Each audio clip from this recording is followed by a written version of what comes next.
Praise God. Yan. Yung buhay na parang walang inaalala. Yan. Ang sarap ng ganung buhay, di ba?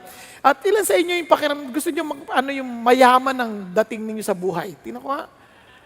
Ayaw nyo? Alam nyo, pag mayaman, walang inaalala. It's not about having money. People may have money, but they're not rich because they are always worried in life. And you know what? God wants us to experience a life full of peace, a life as in free of worry. Yan ang pangarap, yan ang gusto ng Diyos na maranasan natin. And yan po ang ating aaralin ngayon. Tingnan natin. Review. No one, di ba naalala niyo yung message last week? Ano yung message last week? Serve God. Now, tingnan nyo. No one can serve two masters, for either he will hate the one and love the other. So the idea is not just serving. The idea is loving. Okay ba yan? Now, sabi niya, or he will be devoted to one. Tingnan niyo yung klaseng, love, devoted, and despise the other. You cannot serve God and wealth. That is the idea. Now, sabi ng Lord, if you treasure me, if you serve me, and siyempre ang idea ang isip ng tao, paano na ang pambuhay namin? Pwede ba magsilbi sa Diyos at the same time? Paano may pamilya ako? Paano siya papakainin? Ibig sabihin, hindi na kayo magtatrabaho? Teka sandali, hindi naman sinabing ganun eh. Kaya marami tayong iniisip. If we serve God, ang daming i-give up. So paano na? Now listen, kasi sabi ng Bible, therefore, look at this, therefore I tell you, do not worry about your life, what you will eat, or about your body, what you will wear. Is not life more than food, and the body more than clothing? Ano sinasabi ni Jesus? Listen to this. If I am your master, and you will serve me, then you should not worry. Yun ang sinasabi ng Diyos.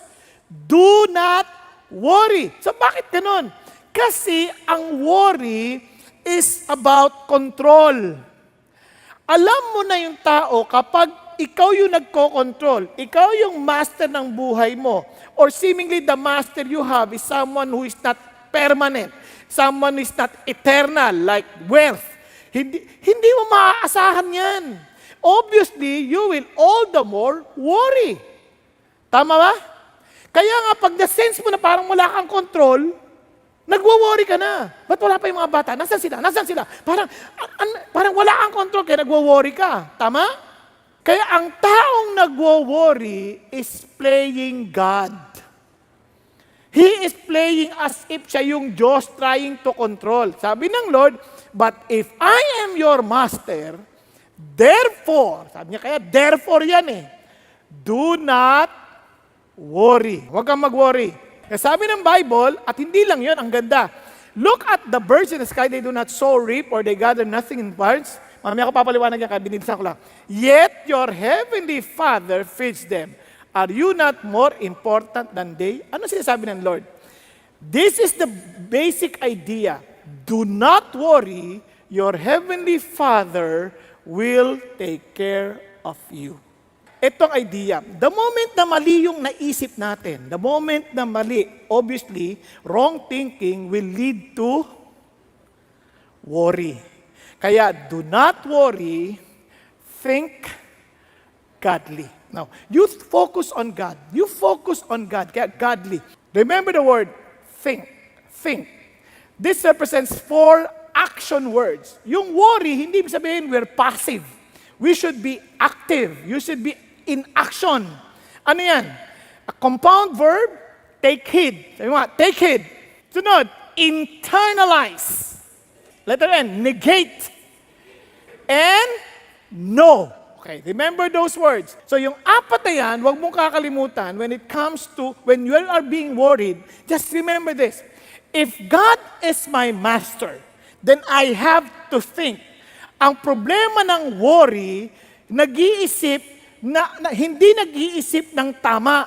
Ulitin ko ha, kapag ang tao, yung word na anxious, ibig sabihin niyan, divided minds, ang daming iniisip, hati-hati, going to different directions. Kapag naman, worry ang ginamit na word, ibig sabihin nasasakal na siya, hindi na siya makahinga, hindi na siya makapag-isip. Okay? Kaya ang tao, kapag hindi nag-iisip, magwo-worry yan. Magwo-worry yan. Subukan natin. Tingnan ninyo. At dalawang bagay ang bagay na dapat mong maaalala kapag para hindi ka mag-worry. Kung may magagawa ka, hindi mo kailangan mag-worry. Tama, mali? Kasi may magagawa ka naman, ba't ka pa mag-worry? Ngayon, kung wala kang magagawa, huwag ka na rin mag-worry. Wala ka naman magagawa eh. So sa madaling salita, mag-isip ka ng maayos. Kaya sabi ng Bible, can you add life or your lifespan by worrying? Kaya kung nag-iisip ka, ano ka ba? Wala naman may dadagdag sa iyan. Kaya nga nagulat sila, nung nag-aaral sila, yung worry, karamihan doon, only 8% ang legit na worry. Lahat hindi nangyayari, yung mga worries na wala namang mangyayari, tsaka yung bagay na hindi wala ka na magagawa dahil nakaraan na, o bagay na future na hindi pa dumarating. Kaya mga if only, mga ganyan, or what if, ganyan. Kapag gano'n ang isip natin, ay hindi tayo nag-iisip. Ang dami nating dapat gawin ngayon, di yun ang gawin natin. So what should we do?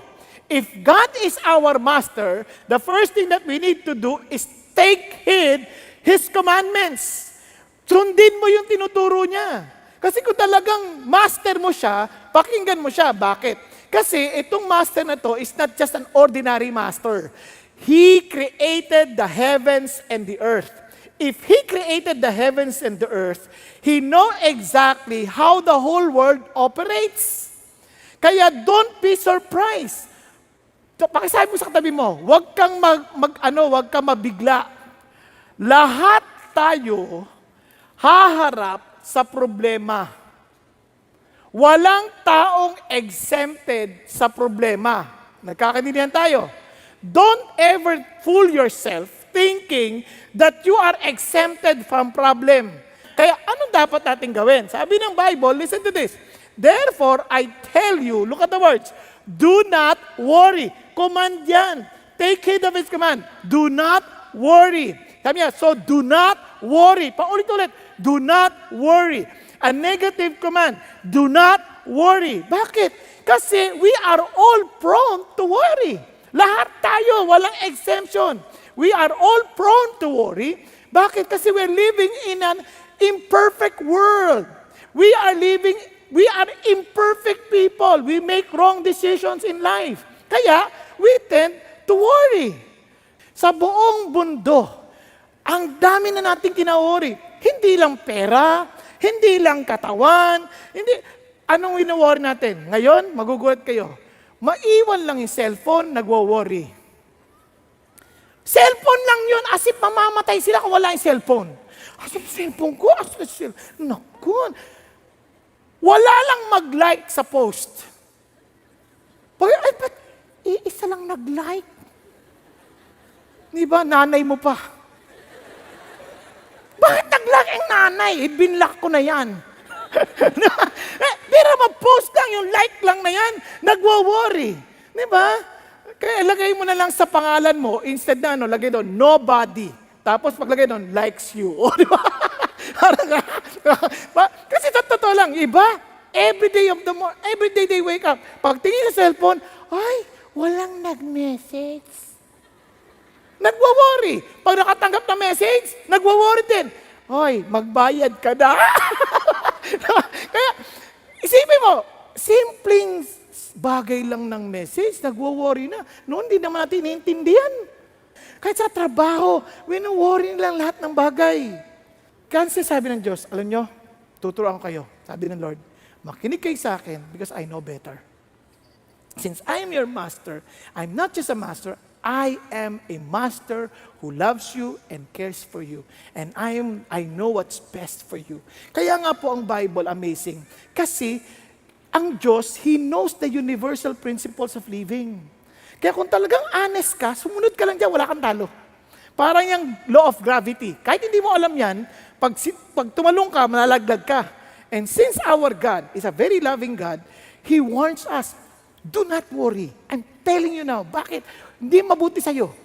Kahit sa sakit, ang daming mararamdaman. Psychologically, mentally, emotionally. Grabe.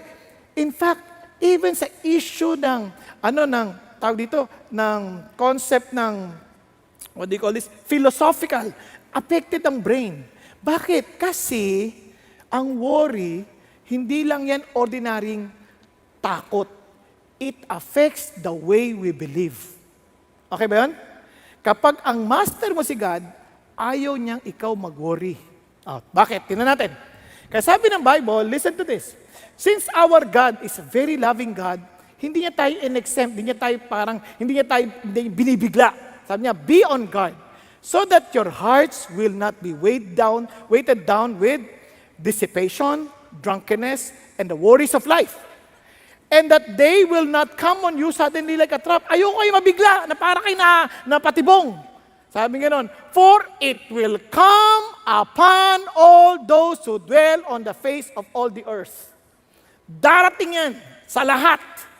Isipin mo, paano hindi ka magwo-worry? Unang-una, katawan natin nagkakasakit. Sabi, darating yan. Kaya naglalaglagan lahat.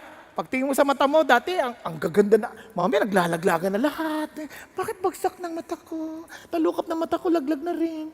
Di ba, parang ang lungkot na itsura ko. Bakit ganun? Kasi nga, kahit anong gawin mo, parang wala kang magagawa. We are in this kind of world, degenerating world. But, does it mean wala tayong ligtas? No! Since God commanded us do not worry, sabi ng Lord, pakinggan mo, but keep on the alert at all times, praying that you may have strength to escape all these things. So you can escape. Tama ba? Pwede mong takasan. O, sino gustong tumakas sa worry? Pwede mong takasan. Paano? Pray. Kaya nga, prior to teaching this, ang tinuro niyan tayo mag-pray, mag-fast. Tama? Kasi sabi ng Bible, do not be anxious about anything, but in everything by prayer, let your request be made known unto God, and the peace of God, which surpasses all understanding, will keep your heart and mind in Christ Jesus. Now, pag-isipan niyo mabuti. Alam niyo bakit tayo worry na worry? Hindi tayo kasi nagpe-pray eh. Hindi tayo nagre-report sa master natin. We're not even asking our master about our lives. Alam niyo, kapag hindi natin sinusunod ang paraan ng Diyos, sisiguraduhin ko, magwo-worry tayo palagi. How often do you report to your master? How often? Buti pa si Satan, araw-araw umakyat eh. Tayo, sabi, hindi naman yan, naglilingkod lang yan dahil pinagpapala mo eh. Kung nag-report ka na kay Lord, Lord, lead me not into temptation, si Satan di makaporma. Sasabihin na, nagpapaalam ako, Lord, I will swift him like wheat. Sabi niya, hindi pwede. Nag-pray yung anak ko. Sabi niya, do not lead me into temptation. Kaya sorry, hindi kita papayagan. Hindi ba? Hello? Andiyan pa tayo? Kaya you better pray. Ito, tinan nyo ha. Kasi sabi ng Lord, ito pa. Yung minsan, yung pananaw natin, sobrang abala na tayo. Hindi na natin makita yung ginawa ng Diyos. Hindi natin ma-appreciate yung mga pinagagawa ng Diyos. Kaya tuloy, worry tayo ng worry. Kaya sabi ng Lord, look at the birds in the sky. Tingnan mo yung ibon na yan. Di ba? They do not sow or reap. Hindi marunong magtanim. Sabi niya, tingnan mo yung ibon na yan. Wala silang barns para mag-save. Pero, yung tatay mo, inaalagaan. Ano sabi? Tatay mo, pinakakain yan. Ano ba bang wino-worry mo, anak? Yung ibon hindi nakakapagtanim, hindi nakakapag-ani. Ikaw nilikha kitang pwedeng magtanim at mag-ani. Ba't ka nagwo-worry? Gamitin mo kasi, kaya ka nagwo-worry, hindi ka nagtatanim eh. Sabi niya, kaya mo mag-ipon. Ibon, hindi. Kaya mo mag-ipon. Hindi ka nag-iipon eh. Tingnan mo niya yung mga maraming bata ngayon nagwo-worry, mag-a-apply ng trabaho. Hindi nag-aaral eh. Tingnan nyo, sino sa eskwelahan, sino yung natakot mag-exam? Mga hindi nag-aaral. Kasi doon sila nag-aaral habang nag-exam. Group study pa. Ano sagot mo? Kaya nagwo-worry. Pero kung ginagawa mo yung dapat mong gawin, yun ang sinasabi ng Diyos dito. Kung ginagawa mo yung dapat mong gawin, hindi mo kailangan mag-worry. Kahit sa mga negosyo, listen to this, yung ibang mga negosyo nagbabagsakan because they thought, pag pinag-pray yung negosyo, okay na. Hindi you keep on learning, you keep on improving, you keep on doing what is necessary. Di ba? Minsan, maraming tao, kaya kanina may pinag-pray ako. Halimbawa, gusto restaurant, pag-pray, pagpalain. Sabi sa kanila, gusto yung mapagpala yung restaurant ninyo? Lahat yung pagkain na yan, masarap o hindi. Simple lang. Yung ako, gustong-gusto ko yung restaurant, pagpunta ko doon, yung mga waiter, yung babasaya, yung parang nakakagaan ng loob na kahit na hirap ka, bigla sumasaya ang loob mo dahil yung mga waiter, magaan ng loob nila, sir, ano gusto po ninyo? Di ba, sir, ito, masarap ito. Yung nag-suggest pa. Pero pag pumunta ka doon, kahit ang sarap ng pagkain na, ano order nyo? Ano pa? Okay yan. Ano pa po? Parang tagal na sa'yo. Parang sabi ko, wow. Di ba? Tapos pag-iisip siya na, baka magsasara yung kumpanya namin. Paano hindi magsasara sungit-sungit mo? Di ba? Yung iba naman, gwardya, parang siga-siga. O, saan ka pumunta? Kakain ka ba dito? Pumasok ka na. Di ba? No way! Di ba? Parang wow! Siyempre, pero pag nakita ko, gwardya pala, ang galang-galang, sir, magandang hapon po. Naku, napakasarap po sa loob. Pasok ko kayo. At habang nagbabantay ako dito para safe ang mga gamit ninyo. How does it feel? Naku, ninyo? Kasi maraming tao, they're not doing their parts. Kaya, hindi sila para silang naging ibon na talaga. Pero itong ibon, alam niyo pa? Oo, hindi nga sila nakapagtanim. Teka, sandali mo na, Pastor Bong, sandali. Hindi ko naintindihan. Pastor Bong, ang sweldo namin, eksakto lang. Hindi kami makapag-ipon. Yung ibon nga, hindi makapag-ipon eh. Pero, araw-araw, lumalabas yan para humanap ng uod. At pagkatapos, pakanta-kanta pa. Di ba? Sana. Sabi niya, early bird catches the worm. Now, bakit yung worm? Maaga rin hindi. Late umuwi. Kaya nga lasing gumagapang-gapang. Di ba? Kaya yari siya, nabiktima siya ng ibon. Di ba? Kasi late umuwi. Kaya karamihan sa atin, kaya sira ang buhay natin, late na umuwi, kaya gagapang-gapang, lasing, ganyan. Kaya sabi ng Lord, alam mo yun, gayahin yung ibon, masisipag sila. Ngayon, sa totoo lang, ito ang amazing sa Diyos. Gusto niya tayong mag-isip sa mga ginilikha niya. Sabi niya, kaya slow down ka lang, huwag ka nagmamadali masyado. Panoorin mo yung mga ginawa ng Diyos. Sabi ulit ng Diyos, tingnan niyo tingnan niyo yung mga langgam. Kayong mga tamad, sabi gano'n. Hindi kayo ito basta sinabasa lang. Sabi niya, tingnan niyo yung mga langgam. Panoorin yung kanilang mga gawa. Sabi niya, maging matalino kayo. Tingnan niyo, wala silang boss, wala nagbabantay sa kanila. Pero naghahanda sila ng pagkain nila sa tag-init para ipunin ang kanilang mga pangailangan sa tag-ani. Amazing to. Sabi ko, grabe naman itong mga langgam na ito. Sabi ng Lord. Kaya minsan, hindi niyo napapansin ang ibon. Hindi niyo napapansin ang langgam. Basta pag nakita yung langgam, ay, dami langgam! I-displayan ka agad. Di ba? Mag-isipin mo na muna, parang i-enjoy mo naman once in a while. Ibig sabihin lang, hindi ka nakakapagpahinga. Kaya nga dito ka nakatulog. Kaya nakakatulog ka minsan sa mga trabaho, ganyan, sa pagod. Pero minsan, mag-relax ka naman. Panoorin mo ay langgam. Tinan mo yan na walang amo yan, Ang problema natin kapag may nakatingin sa atin, trabaho tayo, bilis. Pag wala na, ang baho ni Sir. Pinag-uusapan si Sir. Diba? Sabi ng Lord, ano ka ba? Natinan niyo po, sabi ng Lord, hanggang kailan ka maghihilata? Hoy, tamad, sabi gano'n. Hanggang kailan ka maghihilata? Pwede bang bumangon ka mula sa ipagkatulog? Hindi ka.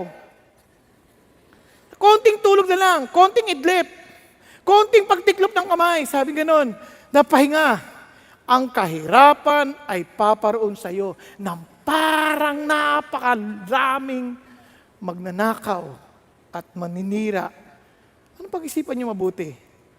Friends, listen to this. God wants to bless us. But we need to do our responsibility. Ang action, take heed. Makinig ka sa sinasabi ng Diyos.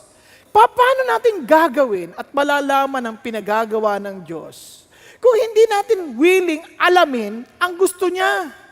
Kaya nga challenge si Pastor Peter lagi sa akin, every year sa atin, sa CCF. Have you read the entire Bible? O, sino sa inyo nakabasa ng buong Bible?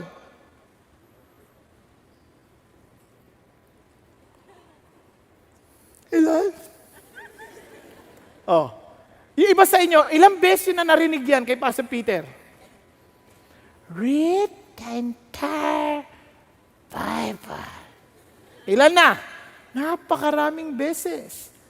Sa totoo lang, kung ikaw ay matalinong tao and you believe that He is your master, you will think, Lord, kung ikaw master ko, may instruction ka. So Lord, teach me what to do.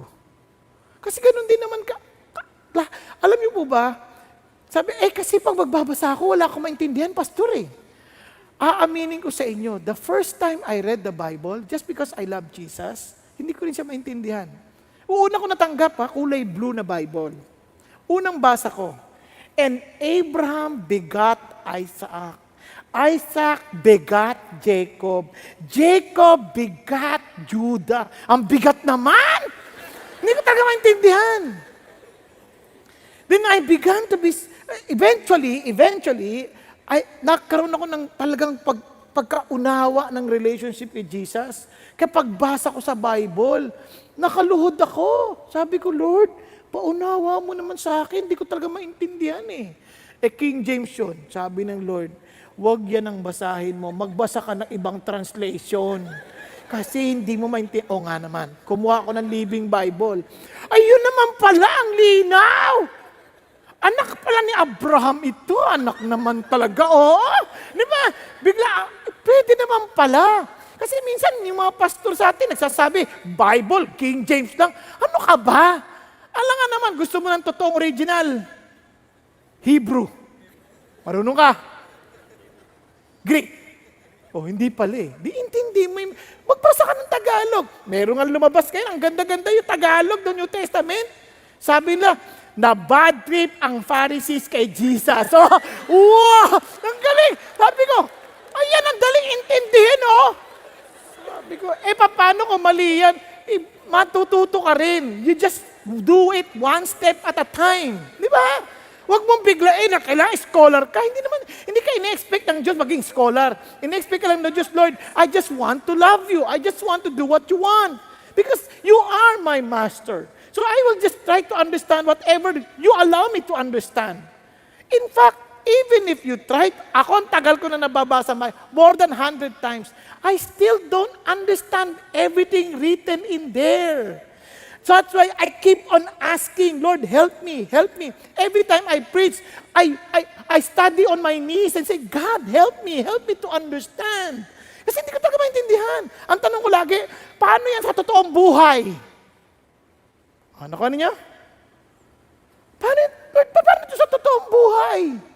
Kaya yun ang tanong sa atin, kaya ng Diyos, gawin mo, magising ka, gawin mo dapat mong gawin.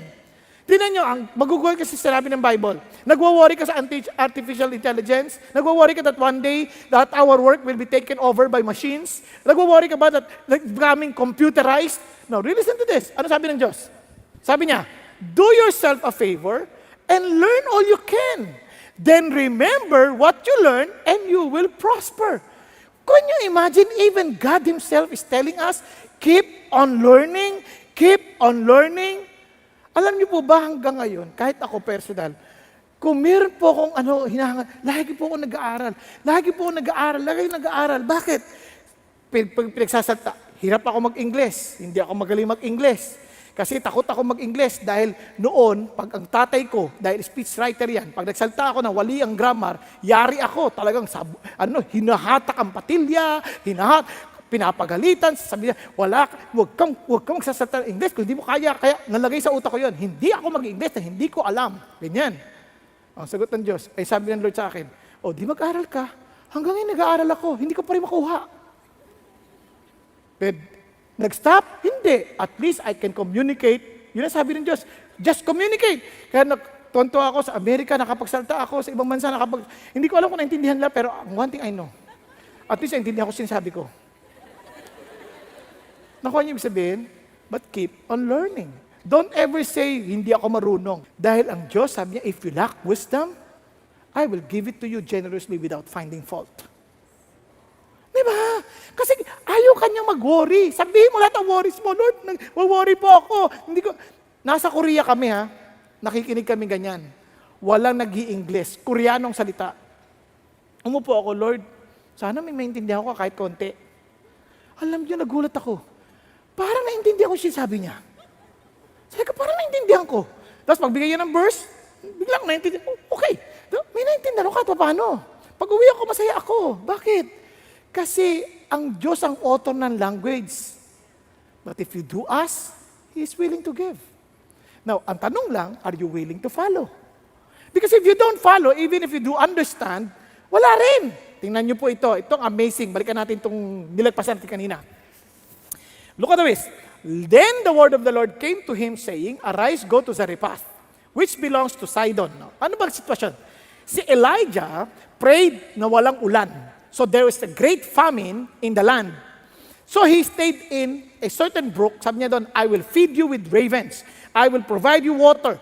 Ang problema, natuyo na rin yung water. Naturo na yung brooks. Wala na rin yung raven. Tumigil na, sabi niya, but I want you to go to Zarephath, which belong to Sidon. Stay there, behold, I have commanded a widow there to provide for you. Kaya sumunod ka, punta ka doon. Alam mo ba yung lugar? Sinong widow yan? Yan. Ito na. So he arose and went to Zarephath. He took heed of God's command. And when he came to the gate of the city, behold, a widow was there gathering sticks. And he called to her and said, please get me a little water in a jar that I may drink. Sabi ni Elijah. Sabi niya, as he was going to get it, he called to her and said, please bring me a piece of bread in your hand. Bakit din tong Elijah? Sabi ng Lord, papakainin kita pagkita ng widow. Nung nakita niya yung widow, kuha mo akong tubig at bigyan mo akong pagkain. Kung sakaling gawin ko yan sa inyo, ano isipin niyo? Ang kapal ng mukha na ito. Talaga itong mga pastor na ito. Kapal ng abs. Di ba? Kung ano. Pero isipin mo itong si Elijah, hindi niya inisip yun because he was just following instruction. Tama ba? Sometimes the instruction may sound foolish, but if you know that the God telling you what to, the God who is telling you to do this, alam mo na yung master mo is not thinking of anything that will make you bad. He's asking you to do something that will be good for you. Tama? Okay ba yan? Now, tuloy tayo. Eto na, nadagdagan. As the Lord your God lives, sabi ng babae, I have no bread, only a hand of flour in the bowl and a little oil in the jar. And behold, I am gathering a few sticks that I may go in and prepare for me and my son that we may eat and die. Sabi ni Elijah, do not fear. Huwag ka matakot. Go, do as you have said. Sige, luto ka. But make me a little bread cake from its first. Yung una, bigay mo na sa akin. And bring it to me, and afterward, you may make one for yourself and for your son. Sabi niya, I'm telling you, the Lord God of Israel, the bowl of flour shall not be exhausted, nor shall the jar of the oil be empty until the day that the land sends rain on the face of the earth. Hindi ka magugutom. Trust me. Hindi ka magugutom at ang iyong anak. So she went and did according to the word of Elijah, and she came and her household ate for many days. Di ba dapat isang kainan na lang? The bowl of flour was not exhausted, nor did the jar of oil become empty, according to the word of the Lord, which He spoke through Elijah. Ano sinasabi ng Diyos? If you follow what I'm telling you to do, I'm telling you, I will do the rest. Alam niyo ba malaking problema natin? We worry on others' responsibility than to focus and be concerned with our responsibility. Yung mga lalaki, sabi ng Lord, mahalin mo asawa mo. Hindi, yung submissive. Hindi mo yan problema, wag mong i-worry yan. Ang isipin mo, yung concern mo, mahalin mo siya. Paano kung abusuhin ako? Wag mo yan alalahanin. Ang concern mo, mahalin mo siya. Nakuha niyo po? Wives, submit to your husband. Yan ang concern mo. mali mga desisyon eh. Hindi mo yan problema. Problema ko yan. Ang sa'yo, ikaw ay mag-submit. Eh, paano ka abusuin ako? Hindi ka abusuin. Kukunin ko naman siya. Huwag ka mag-alala. Pero, you follow me. Di ba?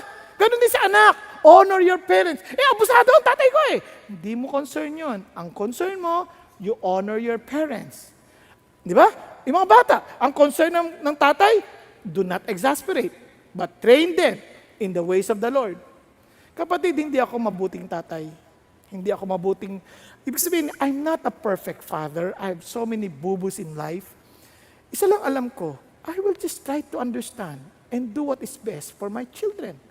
Mali-mali ako, kaya nag-aaral ako, kaya nakikinig ako. Nung narinig ko nga si Pastor Peter tungkol sa parenting, ang dami ko na-realize sa pagkakamali. Pero I'm so blessed with my children because God took care of them. Alam mo, minsan nga nag-uusap kami mag-asawa, sabi ko, blessed natin, no, yung mga anak natin, hindi gumigimik, pagdating galing sa eskwelahan, diretso na sa bahay, pagkagaling sa trabaho iba, diretso sa bahay, hindi sila pupunta kung saan-saan. Sabi ko, isang bagay lang alam ko, we prayed, we tried our best as parents, though we're not perfect, and the Lord did the rest. Amen po. Bigyan kita sample. Yung anak ko, for example, walang makuhang trabaho. He volunteered as a missionary before, then ngayon gusto niya mag-explore sa trabaho, wala siya makuhang trabaho. Ano sabi ng Lord? Magsilbi ka lang. So, he obeyed me. Sabi ko sa kanya, trabaho ka lang kahit walang sweldo. 6 months working without salary. Ngayon, tinanggap na siya maging empleyado. Marami kasi nagre-reklamo agad, walang sweldo, walang sweldo. Ano ba yung klase trabaho yan? Walang sweldo, walang sweldo. Magtrabaho ka muna. Huwag mong hanapin anong matatamo mo. Hanapin mo anong may pagkakaloob mo. And you will be surprised on God, how God will bless you. Kasi ang sikreto sa buhay is for you to be a blessing to others first. Amen? Take heed on God's command. Amen? Kaya, listen to this. Whatever you do it all with all of your heart. Kayong mga nagtatrabaho, gawin niyo yung buong puso ninyo. Galingan niyo para sa Panginoon Diyos. Huwag yung, hindi, naiingit ka, baka, baka, sip-sip yan. Lagi, siya na lang maipopromote. Relax ka. Promotion does not come from the east nor from the west. It only comes from God. Uy, sumisikat na siya ng gusto. Dapat mababa na yan. Huwag kang mag-alala doon. Only God can promote anybody. Okay po? Hindi natin concern yun. Ang concern natin, you do what God is telling you to do, and God will promote you in His time. Okay po? In His time. Kahit sa eskwelahan namin noon, grabe, lahat nagkokopyahan. Tapos gusto sila vying for honor. Forget it. Just do your work. And without bragging or boasting, I praise God. Kaming magkaibigan, both of us Christians, when we graduated, we are both honor students. At yung mga trying hard na mandaya, sayang. May Diyos na nakakita. He will never forget you. Amen? Now, number 2, internalize God's fatherhood. Bakit importante yan? Alam nyo, we know that He is our Father. But sometimes, we fail to really internalize it and experience it and follow God for it. Nga, baka makalimutan, naalala ko yung kaibigan ko. Nag-attend siya ng service. Mahirap lang yung kaibigan ko. Wala siyang ano. Tapos yung pera niyang nalalabi, yun ang iniisip niyang panggasolina na lang sana. Sabi ng Lord, Lord, bahala ka na. Sabi ng Lord sa akin, ibigay mo sa akin yan. Sabi ng Lord, you follow me, bigay mo sa akin yan. Okay, binigay niya. Bigay niya. Pagbigay niya, maniwala ka sa akin, ang saya-saya niya. Kinig siya sa Diyos. Drive na siya. Tapos, pumupugak-pugak na. Malapit na sa kanila. Naku, Panginoon Diyos, pabutin mo ako, ganyan. Kasi wala pagas eh. Dumating doon sa kanyang gate, yung sasakyan. Hindi nga nakapasok, pero at least nasa labas na. Saka namatay. Would you believe ngayon, dahil ang Diyos hindi nakalimot sa kanyang pakikinig sa kanya. Sumunod siya sa Diyos, sa negosyo, sumunod siya sa Diyos. Maniwala ka, ang sasakyan ng kaibigan ko, napakarami. Yung dating pupugak-pugak na piyera, napalitan ng Diyos ng ng Land Cruiser, BMW, di ba? Hindi ko sinasabing gawin nyo yun para magkaroon kay BMW, Land Cruiser. Hindi ko sinabi yun. Ang sinasabi ko lang, you follow God and you will be surprised on how God will fulfill His promise. Okay? Kaya you internalize. Bakit mo internalize? Kasi as a father, if you internalize it, you will realize something. That the Father provides, that the Father protects, that the Father pardons, and the Father pilots us. He guides us. Kapag inisip mo, teka muna, kung siyang tatay ko, then He will guide me. Kung siyang tatay ko, He will provide for me. Kung siyang tatay ko, He is willing to forgive me. Kasi maraming tao, kaya natatakot sila sa Diyos, worried sila, kasi feeling nila, hindi na ako mapapatawad ni God, hindi na, nagkamali na ako. You're wrong. Even before you fell, God already knew that you would fall. Ba't di niya ako niligtas? Hindi, kasi niligtas ka niya na noon pa. Kaya lang, kailangan mo bumangon ulit. I talk of a brother. Sabi niya, he fell. Pinagkakalat ang kwento niya. And you would be surprised. Nag-usap kami. And sabi niya, sinaalala ng Lord na ako'y anak niya. Sabi ko sa kanya, bangon ka ulit.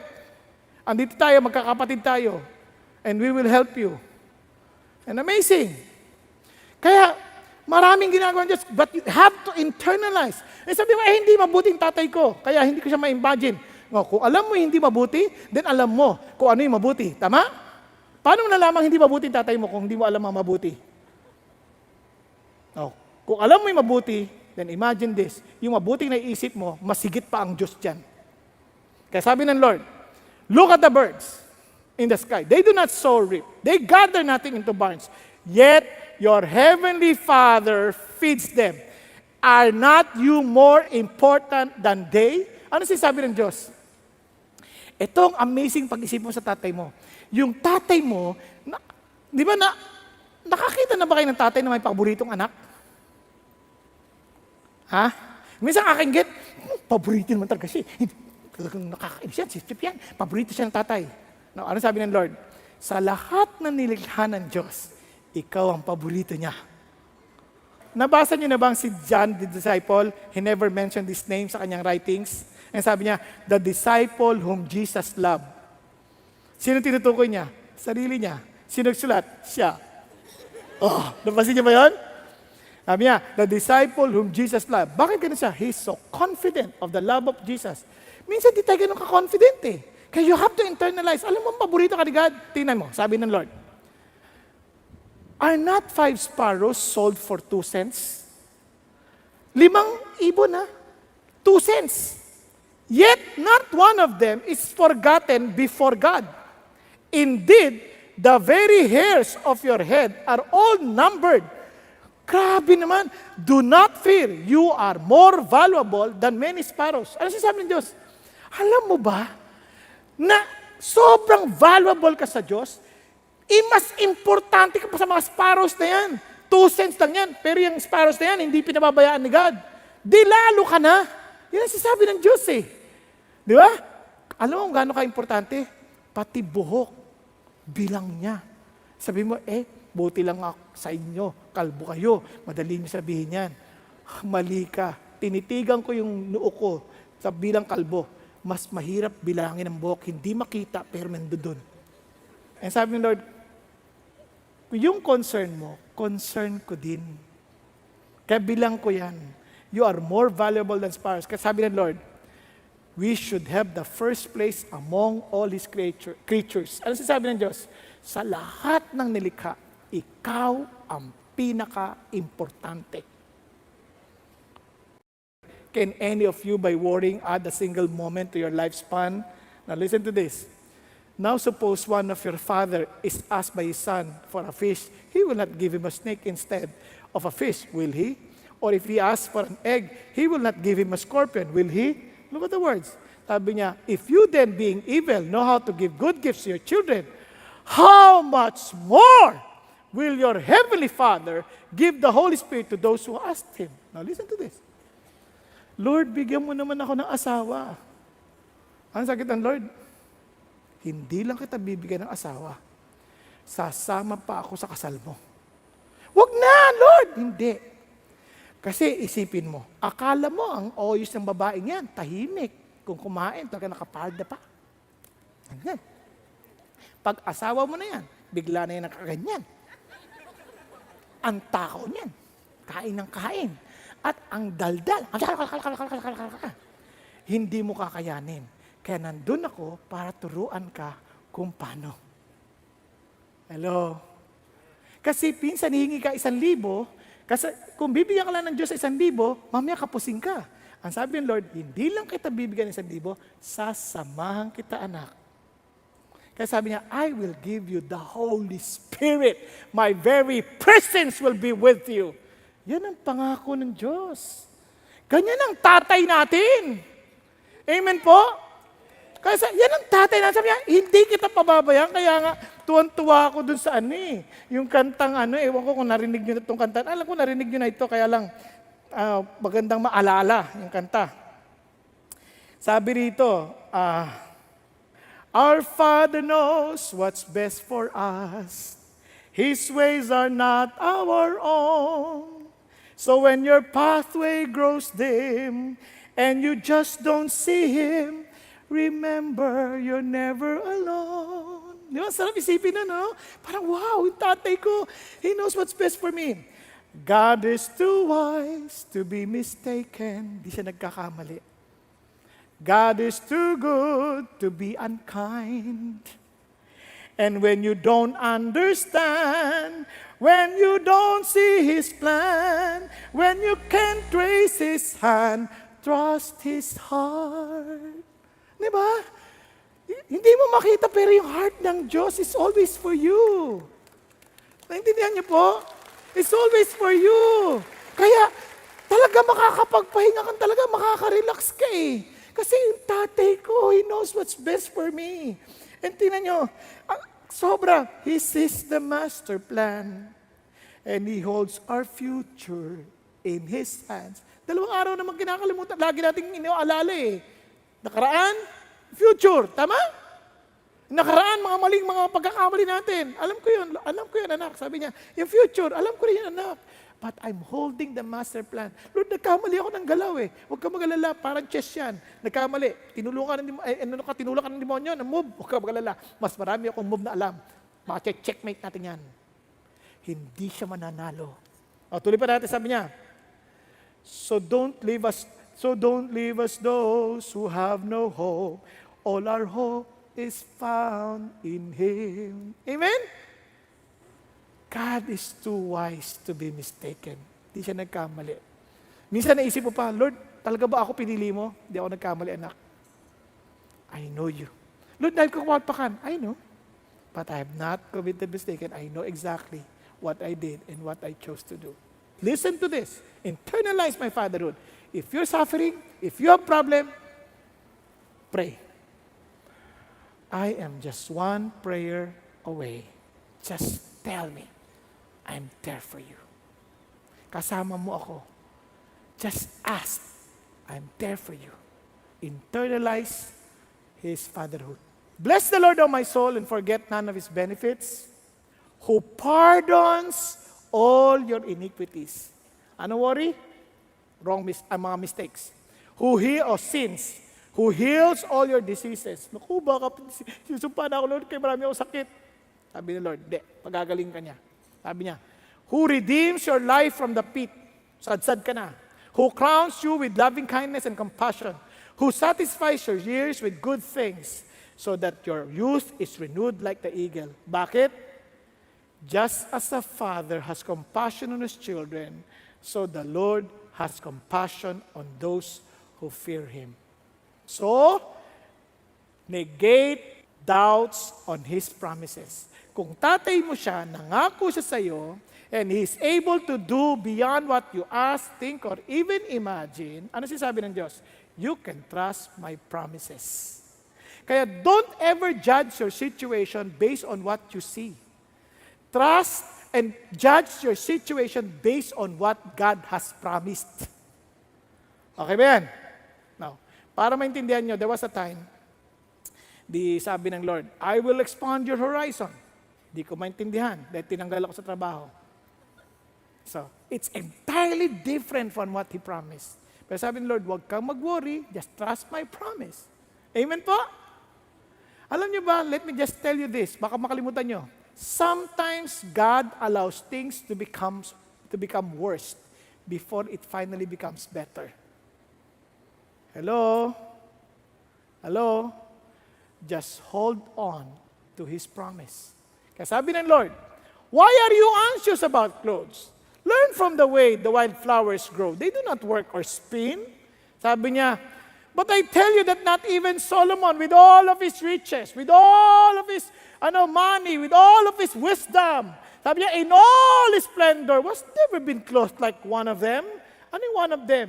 Yung lilies. Tingnan mo naman ganda ng lilies na yan. Damo ba yan? Masasabi man damo yan? Ang ganda, no?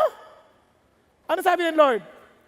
If God so clothes the grass of the field, which grows today and is thrown into the oven tomorrow, will He not much more provide for you, O you of little faith? Ang sasabi ng Diyos, you need to trust. Don't doubt. You need to trust me. Kasi nga, ang Diyos, ginagawa niya yung promise niya. Kaya ang sinasabi ng Diyos, every time you feel afraid, every time you feel worried, every time you feel na parang hindi mo alam gagawin mo, then listen, remind yourself of His promises. When I am afraid, I will put my trust in you. In God whose word I praise, I will put my trust in you. It is a decision to make. Lord, I will hold on to your promise. In God I have put my trust. I shall not be afraid. What can mere man do to me? Look at His promises. Grabe ang Diyos. Sabi ng Lord, wala kang dapat alalahanin because if you fear the Lord, you His saints, for to those who fear Him, there is no want. No wonder. Sabi niya, taste and see that the Lord is good. Sino naniniwala that Jesus died for you to give you eternity? Pakitaas ang kamay. Good. If you can trust God for your eternity, then how can you not trust Him for your daily needs? Pag-isipan nyo. Eternity. Mas matindi yun. Kaya sabi ng Bible, tinan nyo, sabi niya, He did not spare His own Son, but delivered Him over us all. How will that also with Him freely give us all things? Kung yung eternity nga, yung worst issue mo ng problema, yung sin, dinil ng Diyos, di lalo na yung pang-araw-araw mong needs. Ito ang promise ni God. Just to give you one of the promises. And my God may supply. Ganun ba? Ano? Will supply some of your needs. All. Kasama yung pustiso? Yes. Kung kailangan mo. Kasama ang pang-opera ng cataract? Yes, kung kailangan mo. Kasama ang panggamot sa arthritis? Yes, kung kailangan mo. Nakuha ninyo? Ganun ba? Kasama ang pang-ayos ng eyebrow? Kung kailangan mo. Kasama yung Lord, all eh. Basta kailangan mo. Not your greed. Di ba? Kaya you have to trust God's promises. Ang problema, hindi natin alam ang promises ng Diyos eh. Ano sabi niya? According to His riches. Na alam niyo ba sa Tagalog yan? Ayon sa di maubos na yaman ng Diyos. Grabe no? Hindi mauubos. Pero listen to this. This promise is not for everybody. Baka magkamali kayo. In glory, in Christ Jesus. You reject His Son, this promise not for you. Only for those who belong to Jesus, who belong to the family of God. Pakisabi mo sa katabi mo, are you sure that you're part of the family of God? Because this promise is not for everybody. Now, finally, ang sagot ng Lord, know God's kingdom priorities. Sabi ng Lord, since I am your master, you need to understand my priorities para hindi ka mag-worry. Ano yon? So do not worry and say, what are we eat? That's not your priority. What we are to drink? That's not your priority. What are we to wear? That's not your priority. Because all of this, these are the priorities of those who do not know God. Paano ko nalaman? All these things, the pagans, those who do not know the Lord, seek Your Heavenly Father knows that you need them all. Ang sinasabi ng Diyos, ang priority ng tao na hindi kilala ang Diyos, lagi anong kakainin, anong susuotin. Parang sobrang concern sa food, sa fashion, concern sa fitness, sa finances, sa future. Yan ang laging concern ng mga taong walang kilalang Diyos. Kaya minsan, kahit na Christian na tayo, para tayong walang kilalang Diyos. Kasi sobrang tayong concern doon. Yun ang inuuna natin, hindi yung inuuna yung plano ng Diyos. Kasi sabi ng Bible, But, seek first the kingdom of God, His righteousness, and all these things will be given you. Besides, do not worry about tomorrow, for tomorrow will take care of itself. Sufficient for a day, its own evil. Ano sabi ng Diyos? Just learn to walk one step at a time. Bakit? You walk with me. Naalala niyo kahit sa prayer, give us this day our daily bread. You just walk with me. I'll take care of your needs. Believe you me. Tingnan nyo yung mga winori natin dati, ano na nangyari? Wala naman, di ba? Yung iba nagwo-worry pag namatay ang tatay. Ako, nung bago mamatay ang tatay, inisip ko, paano na kami? Paano na kayo? May tatay ka? Hindi naman kita pinabayaan Oo nga po. Di ba? Iba nagwo-worry, paano na ang pag-aaral namin? Nakatapos ka na. Ako nung nanganak yung asawa ko ng kambal, iyak ako, Lord, paano ito kambal ito? Ano mabubuhay ito? Ngayon, tapos na sila. Yung isa, gusto pa mag-aral, magdudoktor. Na naman? But God promised He will take of her. Tama? Take care of her. Tama ba? Hindi mo dapat alalahanin. Yung anak ko, sabi ng doktor, hindi makakatapos yan. Dahil pag hindi mo dinala sa isang eskwelahan na pangganyan kanya, ano nangyari? Computer engineer na. May worry? Say, God knows what's best.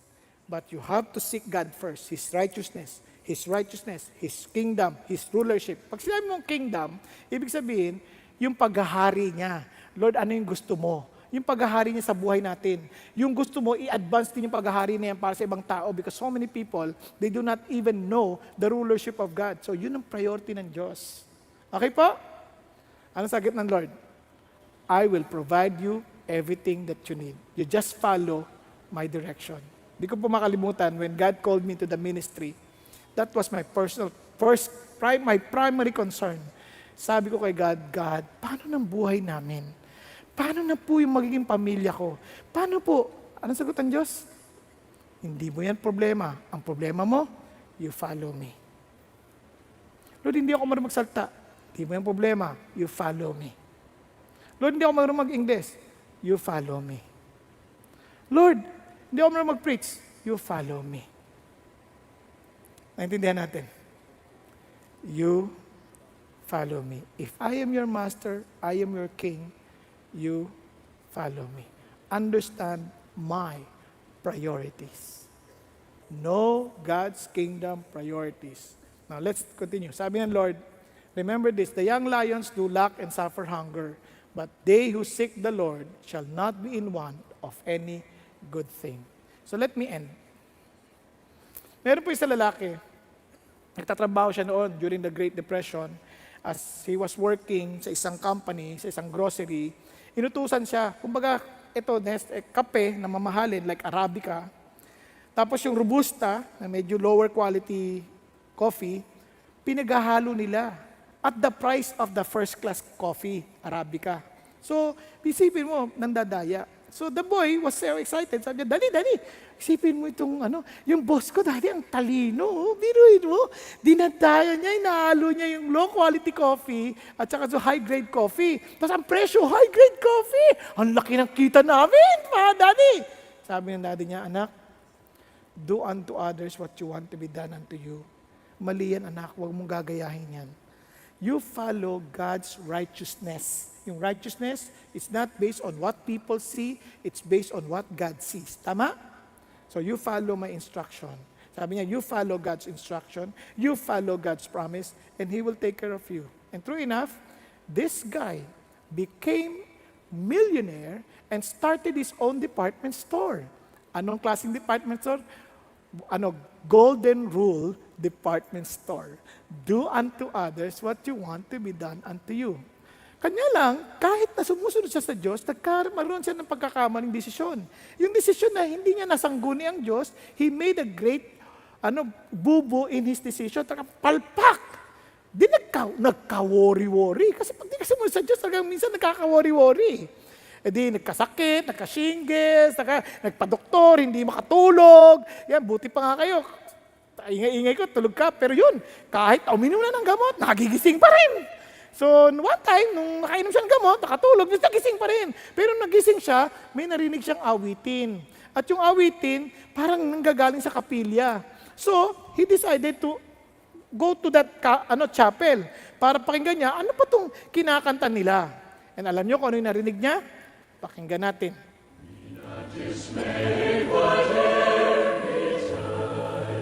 God will take care of you.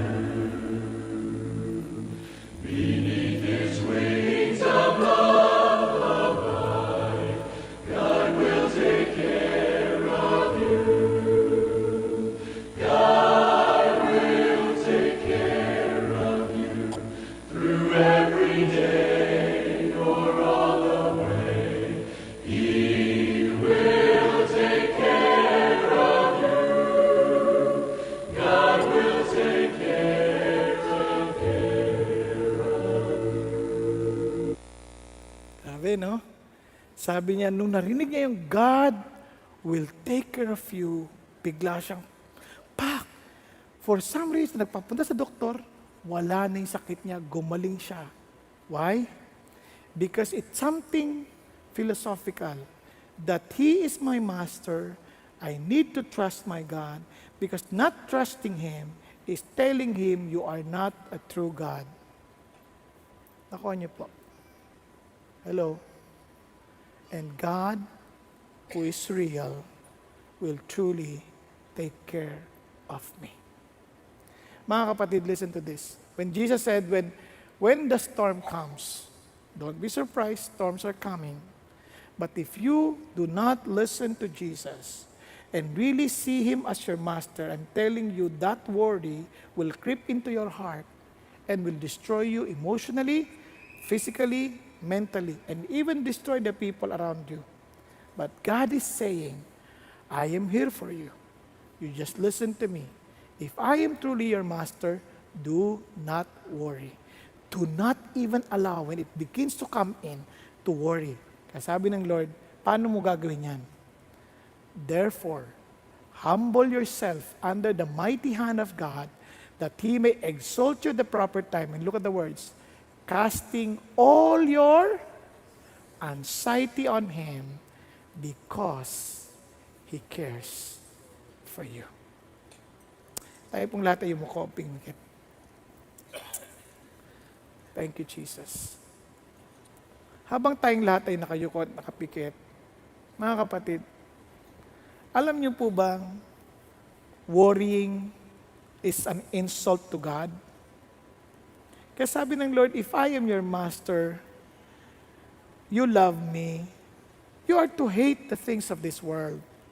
You have to hate the pride of life. You are to hate the lust of the flesh, the lust of the eye. Minsan nababaon ka sa utang just because of those worldly wealth that you are pursuing. But God is saying, anak, if I am your master, you surrender yourself to me. Do not worry. Take heed to my commands. And I'm telling you, you will never regret it. And sabi ng Lord, internalize that I am your Father.